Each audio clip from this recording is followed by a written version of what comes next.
Unbelievable. Akiskani inafunguka kurasa yetu. This is crazy. Tunaishi future jamani. We are living in the future. Watu wengi wanaposema kuwa wanatumia AI, wanachofanya ni kuenda katika ChatGPT, kuuliza maswali, wakishapata majibu wanaondoka. Hiyo ni level ya kwanza ya utumiaji wa AI. Kuna level 4. Level ya kwanza, AI inakupa majibu ya maswali unayouliza. Level ya pili, AI inakuwa na mkono na inaweza ikatumia kifaa kwa ajili ya kutatua tatizo lako maalum ambalo unataka litatulike. Level ya tatu, unaipatia AI lengo maalum na inapanga mchakato mzima wa kutimiza lengo lako na inatumia vifaa tofauti kuhakikisha lengo lako linatimizwa. Na hatua ya 4, na hapa ndo mambo yanakuwa very interesting. Badala ya AI kusubiri umwambie afanye nini, kila siku inaamka inajua exactly kitu gani inatakiwa kufanya. Inakufahamu wewe, inafahamu biashara yako, inafahamu bidhaa au huduma unazouza, na inafahamu exactly anatakiwa kufanya nini kuweza kukusaidia wewe kutimiza malengo yako. Kwa lugha nyingine, AI anakuwa mfanyakazi wako. Na katika video ya leo nitakuonyesha mfano mmoja mmoja wa kila hatua ili na wewe uweze kuboresha utumiaji wako wa AI. Tukianza na level au tabaka la kwanza, tunasema ni intelligence. Unafaidika na akili ya AI. Unaongea na AI, AI inakupa majibu, unaondoka umefurahi. Na AI ambayo tumezoea kutumia ni ChatGPT. Zipo AI nyingine kama Gemini ya Google na Cloud.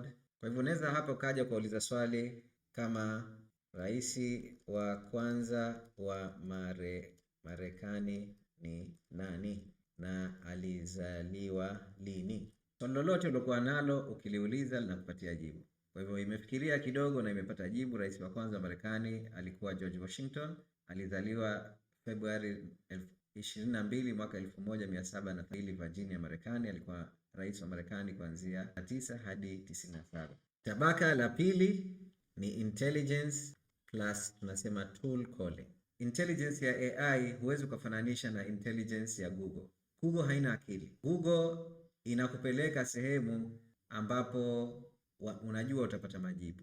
Kwa hivyo ukiingia Google kwa search kitu, inakufungulia tovuti za watu wengine ili upate majibu. Lakini AI inakupa majibu moja kwa moja kwa sababu AI ina akili. Sijui kama unanielewa hapo. Okay? Lakini kuwa na akili peke yake haitoshi. Now imagine wewe una rafiki yako anajua kila kitu duniani. Msaada wake mkubwa kwako ni wewe kumuuliza maswali na anakupatia jibu.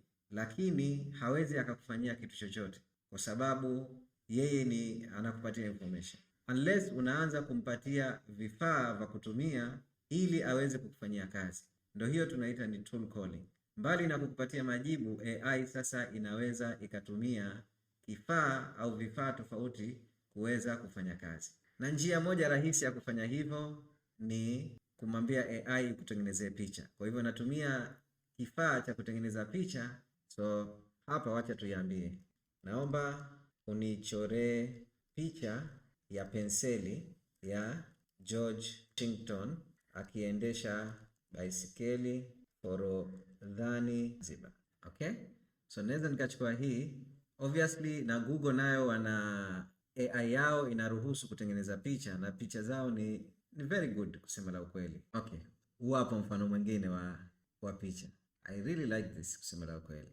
Na hii kweli Forodhani ya Zanzibar kabisa, na unaona Wazanzibari. So kitu kama hichi umpate mtaalamu wa kuchorea itamchukua muda mrefu sana kufanya. Hapa tumefanya ndani ya dakika chache. Sasa kitu ambacho nataka nifanye sasa ni kuonyesha mfano mwingine wa tool calling. Naichukua hii picha na icopy, nataka nitengeneze video sasa. Hii picha nataka niigeuze iwe video. Hivi tuone baskeli inaendeshwa. Hapa natumia Google Gemini, gemini.google.com. Na paste hapa ile picha, ikisha hapa na kuja plus na kuja katika create video. Ikisha naiambia naomba unitengeneze video hii awe anaendesha baskeli huku anasema hakuna. Kwa hivyo hapa inatumia tool ya kutengeneza video. Mwanzo imetumia tool ya kutengeneza picha, sasa hivi inatumia tool ya kutengeneza video. So hapa ninatayarisha video yako. Hatua hii inaweza kuchukua dakika kadhaa, kwa hivyo angalia tena baadaye ili uone video yako itakapokuwa tayari. Sasa wacha tuangalie hiyo video ikitengenezwa, ikisha tuone. Hakuna matata. Hakuna matata. Lakini I think you get my point. Tukija hatua ya 3 tunaita ni agentic AI. Yaani kinachomaanisha hapa, huyu AI unampa malengo, yani unampa goal. Kisha ukishampa malengo, anachekecha hatua za kufuata kutimiza yale malengo. Pengine kuna hatua ya kwanza, ya pili, ya tatu, ya 4 mpaka lengo linatimika. Lakini na ili lengo litimike, lazima atumie vifaa tofauti.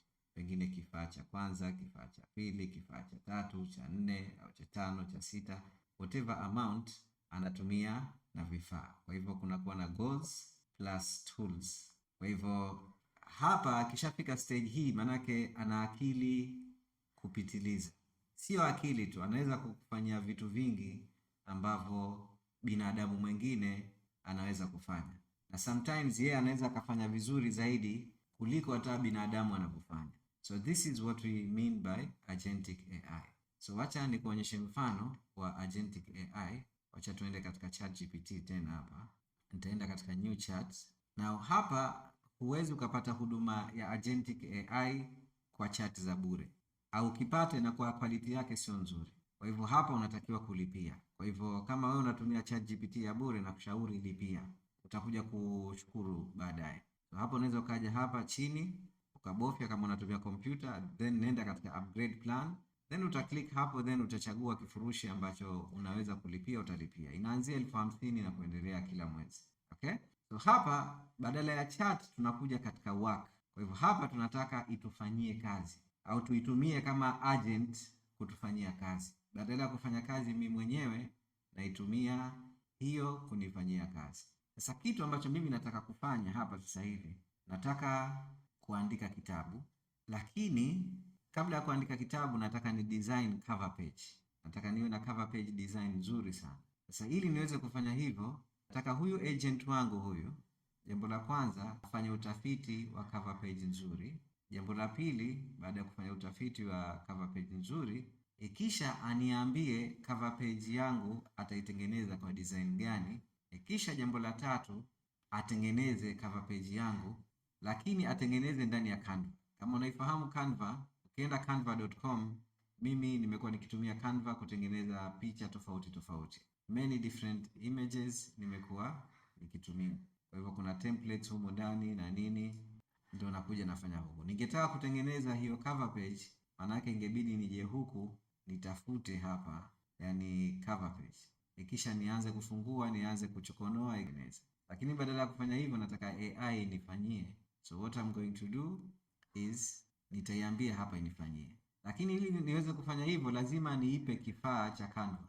Lazima niunganishe Canva na ChatGPT. So kufanya hivyo nakuja kwenye plugins. Ikisha kwa bahati nzuri mimi tayari nishaiunganisha hii hapa Canva. Lakini ingekuwa sijaiunganisha ungeiona hapa chini. Ikisha unabofya tu kama hapa plus, utabofya plus kama hivyo, ikisha utapata maelekezo ya kuunganisha. Kama hapo itakuja na maelekezo yake, then utaunganisha. Kwa vile mimi sitaki kuunganisha hii wala sijui ni kitu gani, nitaifunga. So acha turudi katika chat, ikisha niambie. Haya, sasa nina mpango wa kuandika kitabu, na kichwa cha habari cha hicho kitabu ni milioni 100 kwa mwaka. Na lengo la hicho kitabu ni kuwafundisha wafanyabiashara au wafanyabiashara watarajiwa namna ya kujenga biashara mtandaoni yenye kuingiza milioni 100 au zaidi kila mwezi. Sasa nataka hiyo cover page iwe ni ya quality ya juu kabisa. So kabla ya kuidesign hiyo cover page, kitu ambacho nachotaka ufanye kwanza, jambo la kwanza nataka ufanye utafiti wa top 10 best selling books maisha, vitabu 10 vilivyouza sana maisha. Ikisha unaambie cover page yake ina sifa gani na kwa nini unahisi sifa hizo zimesababisha vitabu hivyo kuuza sana. Hilo jambo la kwanza. Jambo la pili ninachotaka ufanye, uangalie na soko letu la Tanzania, vipi unaweza ukatumia hiyo taarifa uliopata kuweza kutengeneza cover page nzuri ya kitabu changu. Tatu, nataka utengeneze sampuli 3 ya cover page kwa picha humu ndani ili niweze kuchagua design nzuri. Ikisha 4, nikishaipitisha hiyo design, nataka uichukue hiyo design uipeleke kwenye Canva ili nikitaka kuiedit niweze kuiedit kupitia Canva. Umeona eh? So hapa kuna vitu vingi nimemwambia afanye. Sijamwambia afanye kitu kimoja. Kuna mtiririko wa vitu anatakiwa kufanya. Anatakiwa kufanya utafiti. Baada ya kufanya utafiti, anatakiwa kutoa mafunzo, kutoa knowledge katika hiyo research aliyopata. Kisha baada ya kuchukua hiyo knowledge, anatakiwa kuja na plan ya kutengeneza cover page. Baada ya kuja na plan, atengeneze sampuli. Baada ya kutengeneza sampuli, ikisha aichukue sampuli ambayo tutaichagua, aipeleke Canva. You see that? Okay? Now, kwa mfanyakazi, obviously, naweza nikampa kazi kama hii, na I can guarantee you itamchukua zaidi ya siku nzima kufanya hii kazi. Lakini kwa AI, atafanya kazi hiyo hiyo, pengine kwa quality nzuri zaidi, na atatumia muda mchache zaidi. Hiyo ndo faida ya agentic AI. Na wengi wenu kwa vile hamlipii, hamfaidiki na vitu kama hivi. Okay? So hapa tuangalie, nitaanza na utafiti wa vitabu. Sitosoma kila kitu hapa. Na hapa kishafanya utafiti, amefungua tovuti 4. Utafiti unaonyesha tahadhari muhimu, hakuna top 10 moja yenye takwimu. Umeona alivyotumia akili hapa? Kwa sababu vitabu ambavyo vinauza sana ni Biblia na Qur'ani, na cover page yake haito apply kwetu sisi. Angalia hiyo. Look at that. Milioni 100 kwa mwaka, jenga biashara mtandaoni yenye mapato makubwa. Okay? To be honest, it is not bad. Bado inaendelea kwa sababu nimemwambia sampuli 3. Wacha tuone na sampuli nyingine. Sio mbaya lakini sijaipenda sana design. I don't like this. Lakini still font nzuri, rangi nzuri, headline, subheadline amazing. Haya madude tu sijapenda. It's too common. Watu wengi wanatumia design za kila hii. Design ya mwanzo nimeipenda, isipokuwa hii 100 kwa angeziweka pamoja kama hapa alivyofanya. Now this is hii ni cover page ambayo hata mimi, this is something I would use kabisa. Jenga biashara ya mtandaoni yenye mapato makubwa. Jina la mwandishi. Haya. So you see, this is amazing. Na hapa ametoa mifano ya vitabu ambavyo vimetumia design hizo. Na hivi vitabu ndio vimeuza sana. Okay? So kitu nitachomwambia, nimependa design ya 3. Jina la mwandishi andika Dr. Said. I love everything about design ya 3. Uipeleke Canva ili niweze kuifanyia kazi zaidi. Okay? Na hapa ameniuliza chaguo lako, ananiuliza unachagua sampuli 1, 2 au 3. This is crazy.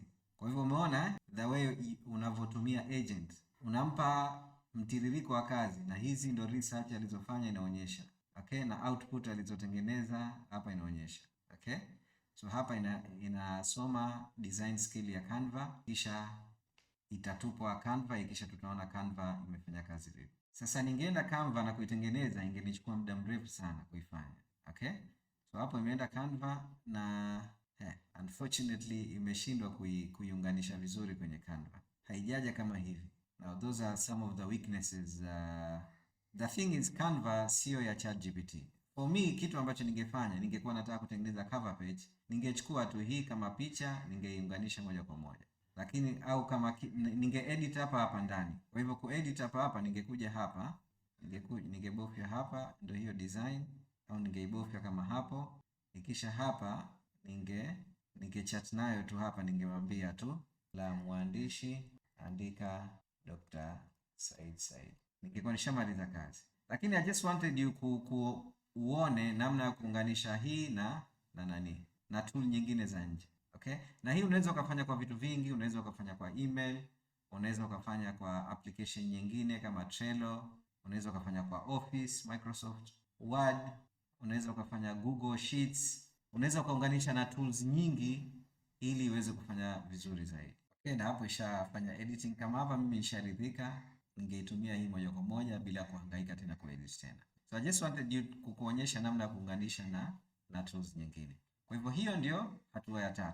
So kama tabaka la 3 umeiona ni nzuri namna hiyo, je, tabaka la 4 inakuwaje? Kweli tabaka la 3 au level ya 3 ni nzuri sana, lakini changamoto yake kubwa ni kuwa kila mara inabidi uifahamishe kitu gani inatakiwa kufanya, na ndio maana level ya 4 itabadilisha mwelekeo wa biashara yako na mafanikio yako kwa kiasi kikubwa sana. Kwa hivyo tabaka la 4 tunaita ni AI employee, yaani mfanyakazi ambayo ni wa AI. Na ili yule AI agent uweze kumgeuza kuwa mfanyakazi, anatakiwa kuwa na mambo matatu. Jambo la kwanza anatakiwa kuwa nayo ni kitu ambacho tunaita ni context. Sasa hivi ni nini? Jambo la pili anatakiwa kupatiwa, tunasema ni training. Na jambo la tatu anatakiwa kuwa nayo ni memory. In fact unaweza kuwa na jambo la 4 ambalo anatakiwa kuwa nayo, tunaita ni self improving. Ukishakuwa na AI mwenye mambo haya, I am telling you, kila siku atazidi kuwa anafanya kazi vizuri, wewe mwenyewe utakuja kushangaa. Na kwa vile ni AI tofauti na binadamu, anaweza akabadilisha mwelekeo wa biashara yako kwa kiasi kikubwa. So tukianzia context maana yake nini? Anatakiwa kufahamu kila kitu kuhusu wewe na biashara yako. Jambo la pili, unatakiwa kumpatia training ya kazi anayotakiwa kufanya. Lakini kabla ya kumfanyia hiyo training, anatakiwa kufahamu kazi yake ni nini. Kwa hivyo huyo AI inabidi umfahamishe wewe ni nani na kazi yako ni nini. Ikisha unaanza kumfanyia training ili aweze kufanya kazi yake vizuri. Ikisha jambo la tatu muhimu, kwa sababu unaweza ukamfahamisha akafahamu, ikisha siku ya pili ukataka afanye tena, ikisha uanze kumfahamisha tena. Imagine wewe unamfanya kazi, ikisha kila siku umfahamishe anatakiwa kufanya kazi gani. Ni kama umepata dada wa kazi amekuja nyumbani, ikisha siku ya pili anakuuliza bosi, nifanye nini? You don't want to do that, otherwise utakuwa unapoteza muda mwingi unaongea na AI badala ya ile AI kufanya kazi ambayo. Kisha kitu kizuri zaidi, kuna kitu tunaita ni positive flywheel. Positive flywheel ni nini? Positive flywheel, tuseme anafanya kazi, ikisha anakuonyesha wewe, unaiona ile kazi, unaona output yake. Okay, baada ya kuona output yake unairekebisha, unaambia hapa umekosea, fanya hivi. Ikisha anairekebisha ile kazi, unaiona tena output, kama hujapenda unaambia rekebisha, mpaka kila siku zinavyokwenda ana improve. Na kwa vile memory anayo, anaweka katika memory, bosi wangu anapenda kazi hii ifanyike hivi. Kwa hivyo baada ya muda fulani yule mfanyakazi wako anakuwa anafanya kazi vizuri sana. Okay? Sasa wacha ni share na wewe. Sasa sitoelezea namna ya kumjenga AI employee kwa sababu hiyo itahitaji training ya muda mrefu. It takes a long time kumpatia context, training, memory, self improvement. Ni zoezi kubwa kidogo. Lakini nitakuonyesha ninavyofanya kazi kwa sababu mimi ninaye AI wangu ambaye nimemfanyia hivi na bado naendelea kumfanyia training. Na huyu AI nimemuunganisha na channel yangu, nimemuunganisha na Telegram. Kwa hivyo acha nifungue Telegram yangu uone anavyofanya kazi. Huyu hapa AI wangu ambaye nimempa jina, namuita Muji, Coach Muji, na anafahamu kila kitu kuhusiana na mimi.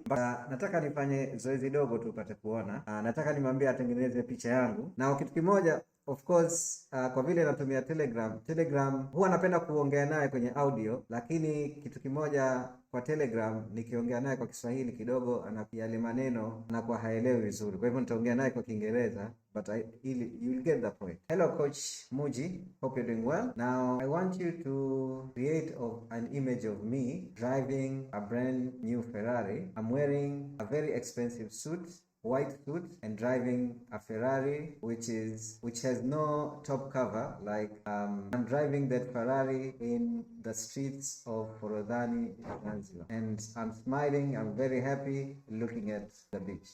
Look at that. Niko Forodhani kabisa na Ferrari yangu. This is crazy. Unaona gari hapo, suti nyeupe, na hii kabisa ni sura yangu. So here that's the beauty of AI employee. Wacha nitafanya nani moja ya mwisho ya yeye kuniandalia tangazo la Facebook, ikisha alirushe Facebook, then upate kuliona. I want you to create another ad to push to Facebook for the workshop as a final reminder ad. Make it more interesting, create a huge sense of urgency for them to take action right now so that they can pay fast possible. Haya, na hapo nimemwambia andae tangazo, sijamwambia tangazo uliandike vipi. Nimempa uwanja mkubwa wa kuliandika hilo tangazo. Nataka nione atakuja na creativity gani. Okay, so kinachoendelea hapa kama unavyoona hapa ameandika generating image, create a premium cinematic 3D animation. Kwa hivyo hii ni rule ambayo nimemfahamisha katika hiyo training. Kisha anasema looking the image quality assessment. Kwa huyu ana mfanyakazi wake by the way, na huyo mfanyakazi wake ndio anakuwa anaandaa matangazo na picha. Ikisha yeye anakuwa kama bosi wake, ana review, anafanya quality assessment. Je, hii imekidhi kiwango ambacho Dr. Said anataka? Kama hakijakidhi anamwambia rudia mpaka ikae sawa. Ikishakaa sawa ndo ananiletea mimi. Okay, tangazo hilo hapo, tangazo is good. Yani imefika standard ambayo mimi nataka. Na tuangalie na hiyo picha aliyotengeneza. Remember image, the visual chaos and recurring business work. Naona picha hajafikiri kama ametengeneza. Okay, picha hii hapa. Acha tuiangalie picha. Okay. Mwisho la mwisho Jumapili hii amua sasa. Nitamwambia tangazo liko vizuri, lakini nitamwambia atengeneze picha nyingine 3. So this is how I work, ndo nafanya kazi na mfanyakazi wangu hapo. Wacha nimwambie. So the image is okay, it's not the best image. Can you please come up with 3 different image designs? Think outside the box, something very unique, something that doesn't look that is generated with AI. Okay? So nimemwambia atengeneze picha ambayo ni ya kipekee na isionekane kama imetengenezwa na AI. Kwa hivyo hapa amesema I moved completely away from the glossy 3D animation style. These 3 designs were built using deterministic graphic design. Haya, so amekuja na design nyingine. Authentic founder editorial uses your real photograph in a clean magazine editorial layout. Okay. Emotional mechanism, hapa inaonyesha trust, anatumia sura yangu kasema picha ya kwanza. Authority and direct personal invitation. Now the problem is ameweka QR code hapa. Mtu ataiscan, nijaribu kuscan kwanza. Kama ameitengeneza QR code ambayo itafungua katika kurasa, nitaona kwa huyu jamaa ni genius. Kama itafunguka page yetu, wacha natumia simu yangu hapo huone, lakini wacha tu scan. Unbelievable. Akiscan inafunguka kurasa yetu. This is crazy. This is crazy. Unbelievable. I say, yani kiscan inafunguka tovuti yetu. Nilifikiria ametengeneza tu ya geresha, kumbe it's kweli kabisa. This is amazing. Na hii hapa kumbusho la mwisho 9 PM Jumapili, usiache uamuzi huu hadi dakika ya mwisho. Lipa na uhifadhi nafasi. This is crazy. Sasa zote nitamwambia arushe sasa hivi. Okay, I've seen all of them and I like all of them. Please post all of these to Facebook right now and make sure it runs. Don't forget to add the link in the caption. I say this is amazing. Sasa nishazipitisha zote, nimewambia zirushe zote katika Facebook. Then tuone kama tangazo litaruka.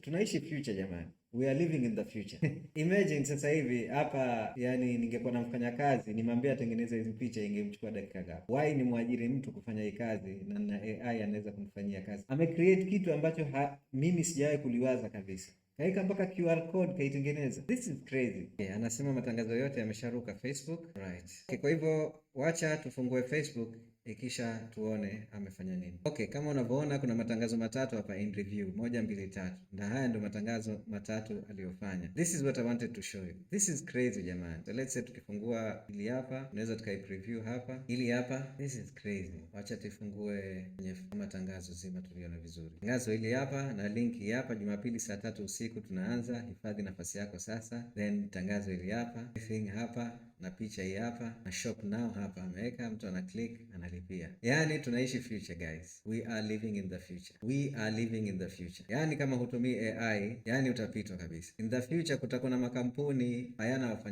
wafanyakazi wote ni AI. And you need to learn this fast. Guys, we are living in the future. We are living in the future. Kama unavyoona, kama hutumii AI sasa hivi na hujifunzi kutumia AI, I am telling you utakuja kujuta. Siku za karibuni kutakuwa na watu wanajenga makampuni makubwa na wafanyakazi wote watakuwa ni AI. Na tunaelekea huko. Kama umependa hii video na kama kuna jambo lolote utapenda nizungumzie kuhusiana na AI, basi hakikisha una comment chini. Na kama unataka kujifunza basics za AI, nitaweka link hapa chini. Tuna course maalum ya kukufundisha basics za AI. Na kama utapenda kuhudhuria workshop yetu, vile nimeweka link hapa chini ya kuweza kuhudhuria workshop yetu. Take care, mimi ni Dr. Said. Tutaonana katika video zijazo. Peace.